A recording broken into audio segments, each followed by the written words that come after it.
ওকে। তো বাস্তব সংখ্যার হলো বিভিন্ন ধরনের হলো প্রকারভেদ, এগুলোই হলো আজকে বেসিক্যালি আমরা করব। তো এর মধ্যে সবার আগে আছে হলো স্বাভাবিক সংখ্যা, যেটাকে ইংরেজিতে বলা হলো ন্যাচারাল নাম্বার। ঠিক আছে। তো স্বাভাবিক সংখ্যা বা ন্যাচারাল নাম্বার হলো কোনগুলা? যেগুলো হলো শূন্য অপেক্ষা বড় এবং হলো ধনাত্মক পূর্ণ সংখ্যা। ঠিক আছে, বুঝছো? হুম। পড়া আছে তো? বুঝছি। আচ্ছা, তাহলে বলো দেখি স্বাভাবিক সংখ্যা কি দাঁড়াচ্ছে। স্বাভাবিক সংখ্যা হচ্ছে শূন্য থেকে বড়, আর হচ্ছে এগুলো ধনাত্মক পূর্ণ সংখ্যা। হ্যাঁ, গুড, তাহলে আর লিখলাম না। হ্যাঁ, এক্সাম্পল কি 1 2 3 4 5 6, মানে এই জিরো থেকে উপরে ধনাত্মক যেগুলো আছে সব। ঠিক আছে। ওকে, স্বাভাবিক সংখ্যা গেল। স্বাভাবিক সংখ্যা দুইটা প্রকার ভেদ আছে, একটা হলো মৌলিক সংখ্যা, ঠিক, যৌগিক সংখ্যা। মৌলিক সংখ্যা কখন হয়? যদি আহ, ওই সংখ্যা, যে স্বাভাবিক সংখ্যাগুলো আছে এগুলোর মধ্যে যে সংখ্যাগুলোকে এক এবং ওই সংখ্যা ছাড়া অন্য কোনো সংখ্যা দ্বারা ভাগ করা যায় না, এরকম হলে সেটা হবে হলো মৌলিক সংখ্যা। যেমন দুই, দুইকে হলো তুমি এক দিয়ে ভাগ দিতে পারবা, দুই দিয়ে ভাগ দিতে পারবা, আর কোনো কিছু দিয়ে ভাগ দিতে পারবা না। তিন, তিনকেও সিমিলারলি এক দিয়ে ভাগ দিতে পারবা, তিন দিয়ে ভাগ দিতে পারবা না, আর পারবা, আর কোনো কিছু দিয়ে পারবা না। সিমিলার পাঁচ, সাত, এরপরে 11 এরকম আছে। ওকে, বুঝছো? ভাই বুঝো নাই? হ্যালো? হুম। এতক্ষণ শোনা যায় নাই। শোনা যায় নাই? এই যে দেখে। তিনের পর থেকে এখন শোনা আচ্ছা, যাইতেছে। প্রবলেম। আচ্ছা, মৌলিক সংখ্যা কি বুঝছো না আবার বলবো? বুঝছি। আচ্ছা, বলো দেখি কি, তাহলে কি বললাম? মৌলিক সংখ্যা হচ্ছে এক, আর ওই সংখ্যা ছাড়া অন্য কোনো সংখ্যা দ্বারা ভাগ করা যায় না। হ্যাঁ, গুড। তাহলে যৌগিক সংখ্যা কি হবে? যৌগিক সংখ্যা হবে হলো যে সংখ্যাকে এক এবং ওই সংখ্যা ছাড়াও অন্য সংখ্যা দ্বারা ভাগ করা যাবে। যেমন হলো চারের কথা যদি বলি, চারকে তুমি এক দিয়ে ভাগ দিতে পারবা, চার দিয়ে ভাগ দিতে পারবা, এর বাইরে তুমি চারকে দুই দিয়ে ভাগ দিতে পারবা। এই কারণে এটা যৌগিক সংখ্যা হচ্ছে। ছয়, সিমিলার ওয়েতে এক দিয়ে ভাগ দিতে পারবা, ছয় দিয়ে ভাগ দিতে পারবা, এর বাইরে তুমি ছয়কে দুই আর তিন দিয়ে ভাগ দিতে পারবা, এই জন্য যৌগিক সংখ্যা। বুঝছো? বুঝছি। আচ্ছা, এরপরে আমরা যাব সহমৌলিক সংখ্যা। সহমৌলিক সংখ্যা কি? স্বাভাবিক সংখ্যাগুলোর মধ্যে এরকম দুইটা সংখ্যা যদি থাকে যাদের গসাগু এক, তাদেরকে পরস্পরের সহমৌলিক সংখ্যা বলে।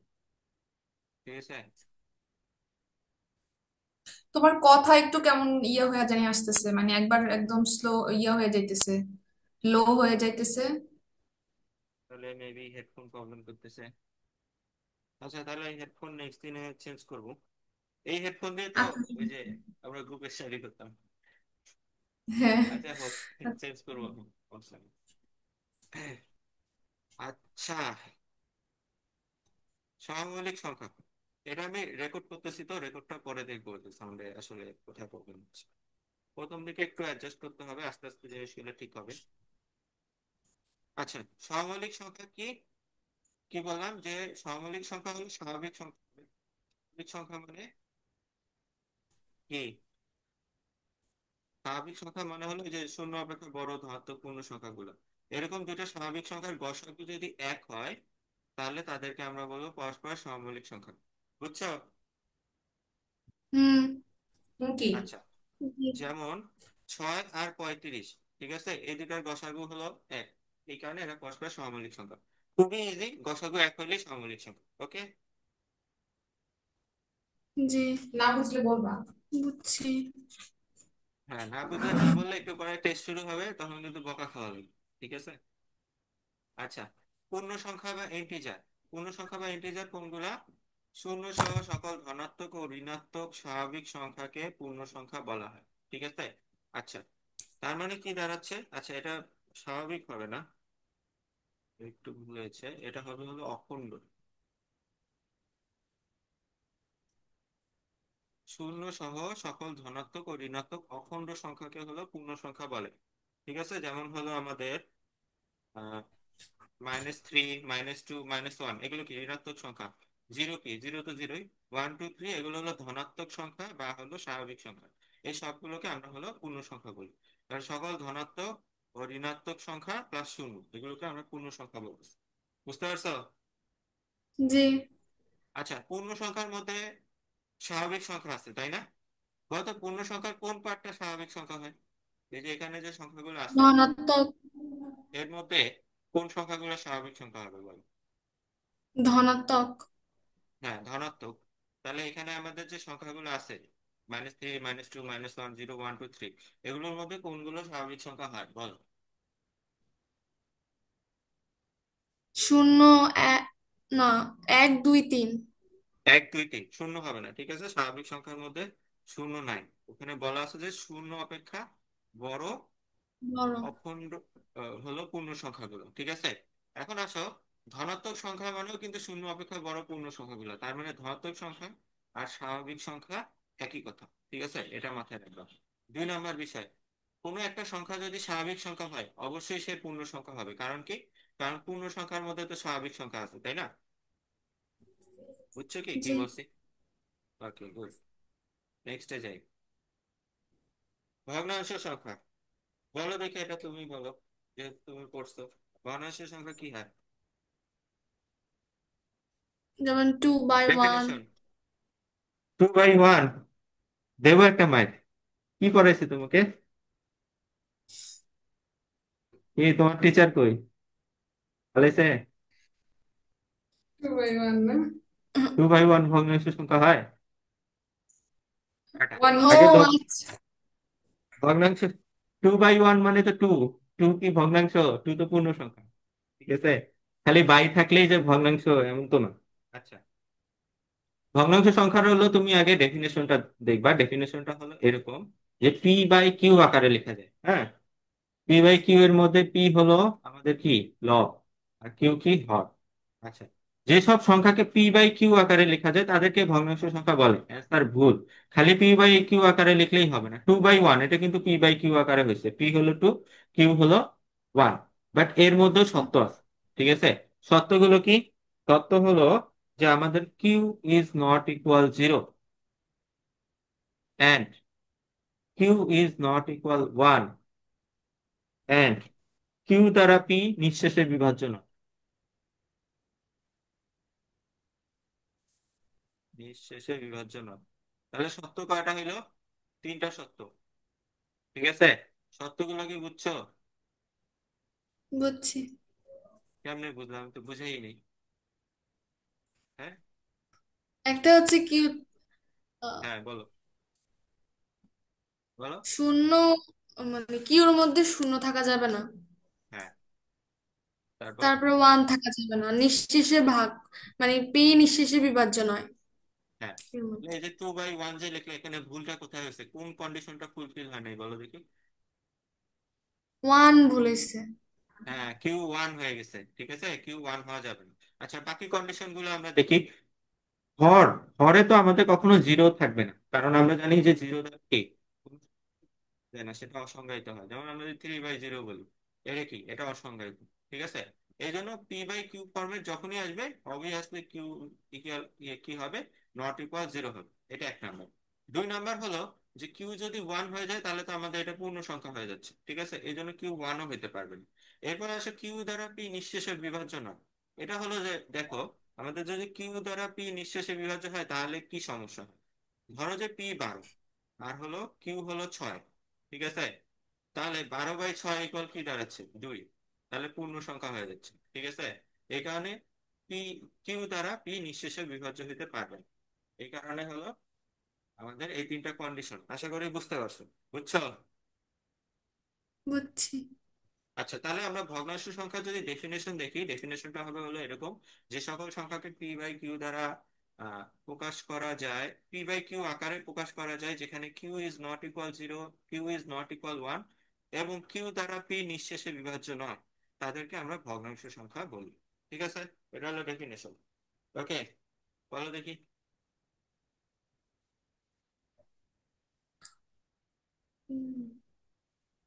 কিউ, কি? Q is not equal to 0। আমি এটা বলছি? তোমার কি সংখ্যা দিতে মানে বলছো? আমি যখন কথা বলছি সংজ্ঞা। কষ্ট করে, এটা তোমার কি সংখ্যা। মনোযোগ কোথায় ছিল? কার কথা চিন্তা করছো বলো? মনোযোগ দিতে হবে, ঠিক আছে? ওর এটাই সমস্যা, বুঝছো, আর মনোযোগ দেয় না, মনোযোগ খুব কম, বা বলে যে বুঝছি বুঝছি কিন্তু আসলে মনোযোগ দেয় না। হ্যাঁ, এই যে যতবার মনোযোগ দিবে না আমি এখানে লিখে রাখবো, ততটা বেতের বাড়ি দিবে। এই একবার হইলো, ঠিক আছে? আচ্ছা, আমি আবার বলতেছি, এবার মনোযোগ দাও। শোনো, এমনিতে তুমি বুঝছো থিওরিটিক্যাল বিষয়টা কি হয়েছে, কিন্তু তুমি পরীক্ষায় যদি আসে যে ভগ্নাংশ সংখ্যা কি বা কাকে বলে, তখন তোমার লিখতে হবে না, তো তোমার ওটা তো গুছায় বলতে হবে। আচ্ছা, আমি আরেকবার বলতেছি, এবার যাতে মিস না হয়। যে সকল সংখ্যাকে পি বাই কিউ আকারে প্রকাশ করা যায়, যেখানে Q is not equal zero, Q is not equal one এবং কিউ দ্বারা পি নিঃশেষে বিভাজ্য নয়, তাদেরকে ভগ্নাংশ সংখ্যা। বুঝেছ? বুঝছি। বলো। যে সকল সংখ্যা পি বাই কিউ, যেখানে P Q Q is not equal to P zero. By Q কি? পি বাই কিউ কি? বলো। যে সকল সংখ্যাকে পি বাই কিউ আকারে লেখা যায়, যেখানে Q is not equal zero, Q is not equal one এবং কিউ দ্বারা পি নিঃশেষে বিভাজ্য নয়, তাদেরকে ভগ্নাংশ সংখ্যা বলে। বুঝেছো? এবার বলো। যে সকল ভগ্নাংশ পি বাই কিউ আকারে লেখা যে যায়। সকল ভগ্নাংশ। যে সকল সংখ্যাকে। তুমি কনসেপ্ট ক্লিয়ার না হয়ে তুমি কনসেপ্ট ক্লিয়ার না হলে আবার বলবা যে আমি বুঝি নাই। না, সংজ্ঞা তো মুখস্থ বুঝছে, করার বিষয় না। বুঝছে তুমি কিন্তু কনসেপ্ট বুঝলে তুমি এমনি বলতে পারবে। বুঝছো, তো বুঝছে বলতে পারে না ওটা, হোক সমস্যা নাই, ইয়ে করব, পড়া দিব, পরের দিন যদি না পারে তখন দেখতে হবে আর কি, অ্যাকশনে যেতে হবে। আচ্ছা, বলো। যে সকল সংখ্যাকে পি বাই কিউ আকারে প্রকাশ করা যায়, যেখানে Q is not equal zero, Q is not equal one, Q দ্বারা পি নিঃশেষে বিভাজ্য নয়, তাদেরকে ভগ্নাংশ সংখ্যা বলে। এখানে সুন্দর মতো বলে ফেলো, ফুল স্পিডে। এটা তো সব লেখাই আছে, এই যে লিখে দিছি। বলো।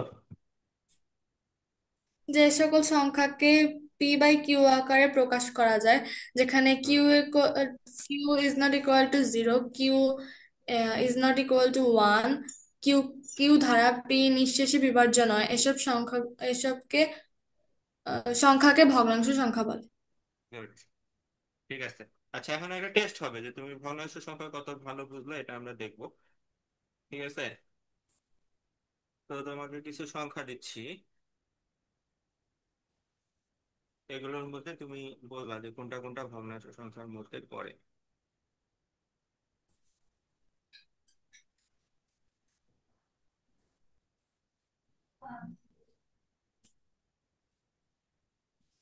বলো, এগুলোর মধ্যে কোনটা কোনটা ভগ্নাংশ সংখ্যার মধ্যে পড়ে?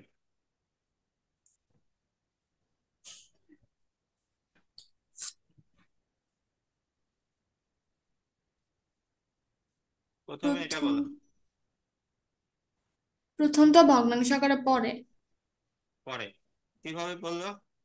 টেস্ট করছো তিনটা কারণ কন্ডিশন দিয়ে? এখানে কিউ নট অর্থাৎ ইকুয়াল নিচেরটা জিরো। টু হ্যাঁ, নট কিউ ইকুয়াল হলো নট জিরো ইকুয়াল মানে জিরো হয়েছে, নট ইকুয়াল ওয়ান হয়েছে, এন্ড কিউ দ্বারা পি নিঃশেষে বিভাজ্য নয়, তাহলে এটা হয়েছে থ্রি নয়। বাই টু এটা উম, এটাও হয়েছে, এটাও ভগ্নাংশ। মাইনাস ফাইভ বাই থ্রি তো নিঃশেষে বিভাজ্য, এটাও হয়েছে। Four by six. এটা হয় নাই। এটা হয় নাই, কেন হয় নাই? এটা তো কি, ছয় দ্বারা চার নিঃশেষ। নিঃশেষে বিভাজ্য? ভাগ দাও তো, ছয় দিয়ে চারকে ভাগ দাও, দাও, নিঃশেষে বিভাজ্য হয়? না না। নিঃশেষে বিভাজ্য মানে দশমিক থাকবে না, ছয় দিয়ে চারকে ভাগ করতে গেলে সবার আগেই দশমিক চলে আসে, দশমিক দিয়ে এখানে 40 আসবে, ছয় ছয় 36, ঠিক আছে? তো এটা হবে না, তুমি কাটাকাটি গেলে যে নিঃশেষে বিভাজ্য এটা না, ঠিক আছে? তুমি এখানে দেখছো যে দুই দিয়ে কাটাকাটি যায়, টু বাই থ্রি, এর মানে এটা এরকম না। নিঃশেষে বিভাজ্য মানে এই যে এখানে দেখো, 12 আর 6 যে নিলাম, এখানে আমরা 6 দিয়ে 12কে ভাগ দিছি, 6 দ্বিগুণ 12, ভাগশেষ জিরো, কোনো দশমিক নেই, এটাকে বলে নিঃশেষে বিভাজ্য, ঠিক আছে? যখন কাটাকাটি যায় পূর্ণ সংখ্যা হয়ে যাবে তখন হলো তোমার নিঃশেষে বিভাজ্য, তখন ভগ্নাংশ হবে না। এটা তো কাটাকাটি যায় পূর্ণ সংখ্যা হচ্ছে না, এটা তো কাটাকাটি যায় হচ্ছে 2/3, স্টিল ভগ্নাংশ। বুঝতে পারছো বিষয়টা? জি। আচ্ছা, 9/1 হয়? না, এটা হয় না। এটা হয় না কেন?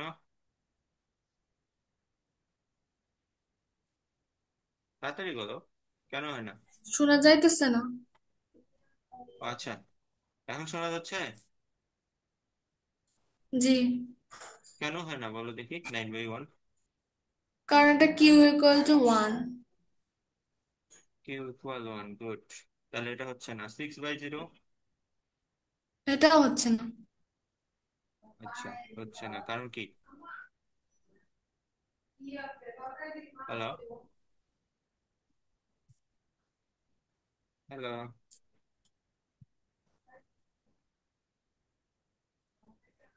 হ্যালো? হুম। জি। শোনা যাচ্ছিল না? একটু বড় বড়ই বন্ধ হয়ে যায়। নেটের প্রবলেম হতে পারে অথবা ইয়ারফোন। দেখতে হবে, ইয়ারফোনটা আমি আজকে অবশ্য টেস্ট করছিলাম ক্লাস রেকর্ড করে, তখন কোনো প্রবলেম হয়নি। আচ্ছা, 6/0 এটা হলো তুমি বললে যে এটা ভগ্নাংশ না, কেন না? কারণ এটা Q equal to zero. Q=0, 21/7 এটা হচ্ছে। এটা এটা ভগ্নাংশ?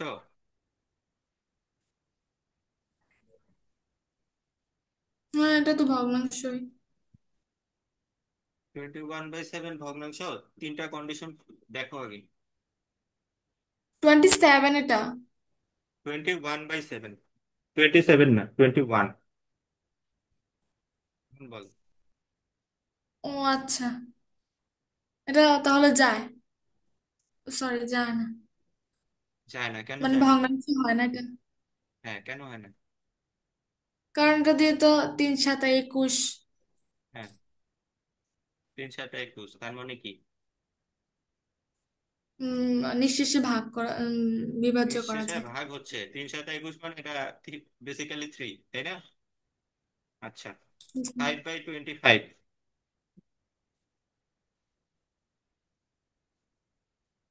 বলো তাড়াতাড়ি। এটা ভগ্নাংশ হয়। ভগ্নাংশ হয়, কাটাকাটি যায় তাই না? কাটাকাটি যায় কি হয়?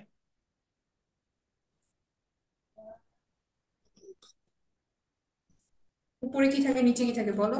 উপরে থাকে ওয়ান আর নিচে থাকে ফাইভ। 5, 1/5 স্টিল ভগ্নাংশ, ঠিক আছে। তো আশা করি বুঝতে পারছো। ভগ্নাংশ সংখ্যা এটা বেসিক জিনিস, আশা করি এখন আর প্রবলেম হবে না। আচ্ছা, এখন দেখো ভগ্নাংশ সংখ্যার মধ্যে প্রকৃত ভগ্নাংশ কখন হয়। প্রকৃত ভগ্নাংশ হলো ভগ্নাংশের একটা পার্ট, তাহলে অবশ্যই P/Q হবে। P/Q আকারে লেখা যাবে, যেখানে P q হবে, ঠিক আছে। আচ্ছা, P q মানে কি? মানে হলো লব হরের চেয়ে ছোট হবে, ঠিক আছে। এগুলো হলো প্রকৃত ভগ্নাংশ। আর অপ্রকৃত ভগ্নাংশ কি? এগুলো P/Q আকারে লেখা যাবে, যেখানে P Q হবে, মানে হলো লব হর অপেক্ষা বড় হবে। বুঝতে পারছো? বুঝছি। আচ্ছা, তাহলে যে সকল ভগ্নাংশতে P q তাদেরকে প্রকৃত ভগ্নাংশ বলে, হ্যাঁ এটা লিখলেই হবে। আর যে সকল ভগ্নাংশতে P Q তাদেরকে কি বলে? অপ্রকৃত ভগ্নাংশ, ঠিক আছে। আচ্ছা, এখন আমরা এক্সাম্পল দেখি। এক্সাম্পল যদি আমরা দেখি, হাফ, এটা এটা কি? এটা আমাদের প্রকৃত ভগ্নাংশ, তাই না? কারণ কি? কারণ এখানে P হলো 1 আর Q হলো 2, তাহলে P< Q হচ্ছে, এই কারণে এটা প্রকৃত ভগ্নাংশ। আচ্ছা, 3/2 এটা আমাদের কি হচ্ছে? অপ্রকৃত ভগ্নাংশ। কেন হচ্ছে? কারণ এখানে P হলো 3, Q হলো 2, 3 2 অপেক্ষা 3 হলো বড়, তাহলে P>Q হচ্ছে। বুঝছো? জি। টেস্ট।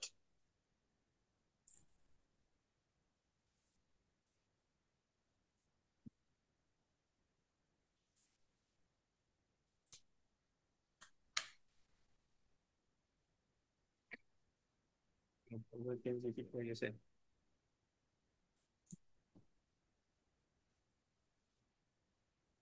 বলো, এটা প্রকৃত না অপ্রকৃত? 1/3। প্রকৃত। প্রকৃত। One four by by three three অপকৃত। অপ্রকৃত। 5/3 অপকৃত। অপ্রকৃত। 2/3 প্রকৃত। প্রকৃত। 4/8 প্রকৃত। 7/8 প্রকৃত। গুড। এখন আমরা যাবো মূলদ সংখ্যায়। বুঝতো তো না? ভগ্নাংশ সংখ্যা যেহেতু আমরা পড়ায় ফেলছি, তাহলে মনে হয় তোমার মূলদ সংখ্যা মনে পড়ছে। বলো দেখি মূলদ সংখ্যার ডেফিনেশন কি?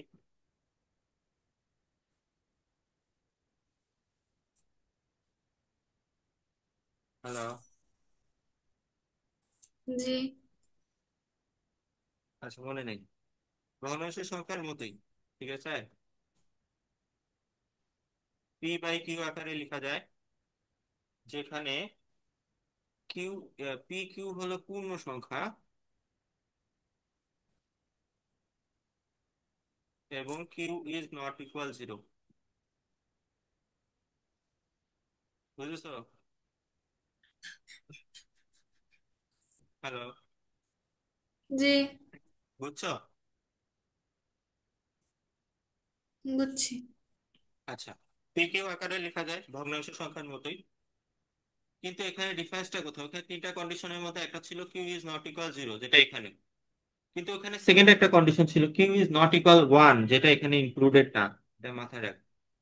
আর থার্ড হলো ছিল নিঃশেষে বিভাজ্য, সেটাও এখানে ইনক্লুডেড না। ওর বদলে যেটা আসছে সেটা হলো পি কিউ পূর্ণ সংখ্যা। ঠিক আছে, কম্পেয়ার করে জি। পড়ো, নাহলে কনফিউজ হয়ে যাবে। আচ্ছা, তাহলে এখন আমরা কিছু হলো এই, কথা স্পষ্ট দেখি। হচ্ছে না। স্পষ্ট যাচ্ছে না এখন? হ্যালো? হ্যালো? জি।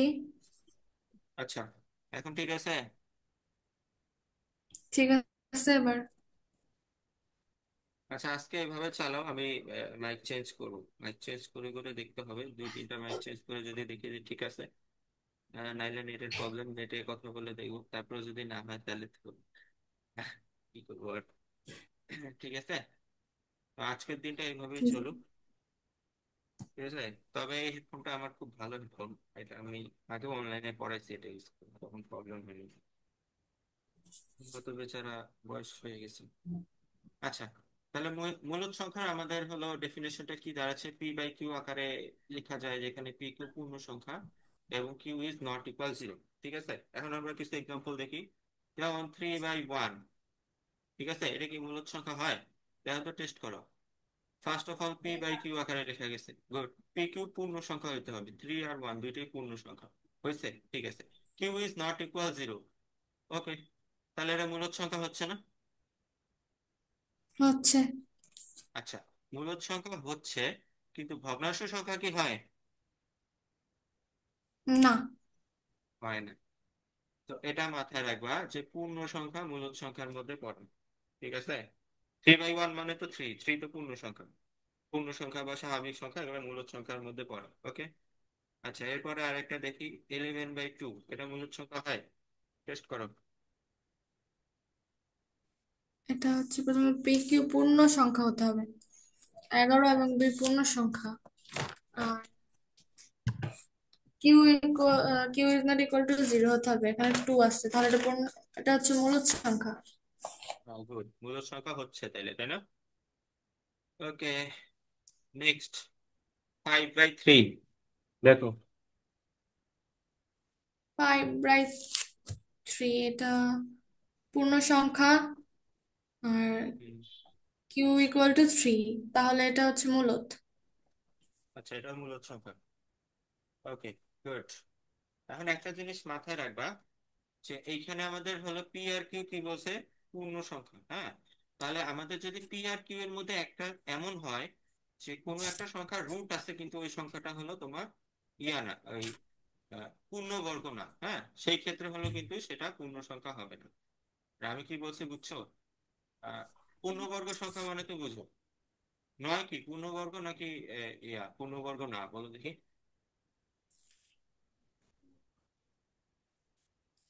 হ্যালো। পূর্ণবর্গ এটা। এটা পূর্ণবর্গ, কারণ কি, কারণ 9 কে রুট করলে হয়ে যায় কি 3, তাই না? 3। সিমিলার হতে কি 16 কে রুট করলে হয় 4, তার মানে কি 9, 4। 16, 25 এগুলা পূর্ণবর্গ। বাট আমি যদি 11, 11কে বলি, 11কে রুট করলে আমরা কি কোনো একটা পূর্ণ সংখ্যা পাবো না, তার মানে 11 কি পূর্ণবর্গ না, ঠিক আছে? তো মাথায় রাখবা যে আমাদের পি আর কিউ এর, কিউ যে আছে এই দুটার মধ্যে যে কোনো একটা যদি হলো তোমার পূর্ণবর্গ না এরকম সংখ্যার রুট হয়, তাহলে এটা মূলদ সংখ্যা হবে না। তবে দুটার মধ্যে যে কোনো একটা, দুইটা হলে কিন্তু আবার কি হবে এটা তখন বের করতে হয়, সেটা আমরা পরে দেখি, ঠিক আছে? মাথায় ঢুকছে?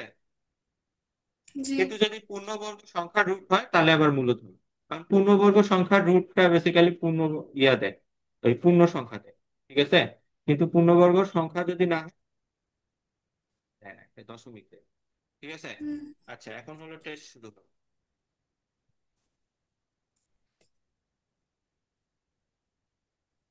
টেস্ট